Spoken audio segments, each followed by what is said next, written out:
Serikali ikiwaambia jambo, mjue tuna taarifa.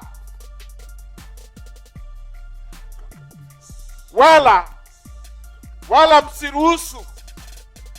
msiruhusu kuletewa mada nyepesi.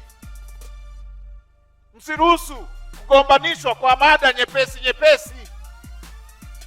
Tanzania isingetaka vyama vingi, isingeweka kwenye katiba. Asije mtu akakwambia haya ni mambo ya vyama vya siasa. Hala hacha. Sisi kwenye vyama vya siasa mbona tunaheshimiana, tunakula nyama choma kila siku pamoja. Tunatumiana na mafuta. Leo bwana nina mkutano huku nirushie wewe na tunarushiana na mafuta. Niliwahi kuambia hata siku moja nikiwa Mbeya kule, nikamwambia ninyi vijana wenzangu mnaoambiwa kuna mizozo ya vyama vya siasa mnapotezwa.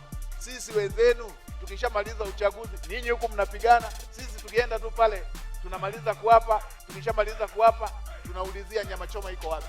Ninyi huku mnapigana. Wala msipelekwe kwenye mada nyepesi kwamba kuna matatizo ya vyama vya siasa. La hasha. Kuna jambo kubwa la kiusalama na watu wa nia mbaya ambao wamejaribu nchi yetu. Mungu anaipenda nchi yetu, akashindwa, hawajakoma. Ndio maana unaona hivyo vipeperushi hivyo, na wanapanga mambo mabaya dhidi ya maisha ya Watanzania. Ndio maana tumesema hatupuzi, hata tukasimamisha kwanza mikutano ya hadhara wakati ya vyama vya siasa. Wakati huo tunafanya haya ya kuangalia na kuwaelezea wananchi kuchukua hizi tahadhari.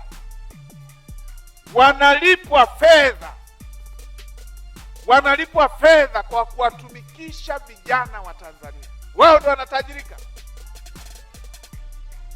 wanatajirikia damu za watoto wa Kitanzania.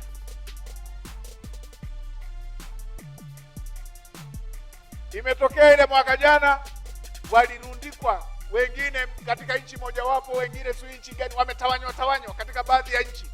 Mtu mmoja analipwa bilioni 5, bilioni 2 ili awachochee vijana wa Kitanzania, na anaambiwa wakifa wengi atapewa fedha nyingi zaidi. Wanafanyia biashara maisha ya Watanzania, na mnataka tuwachekee?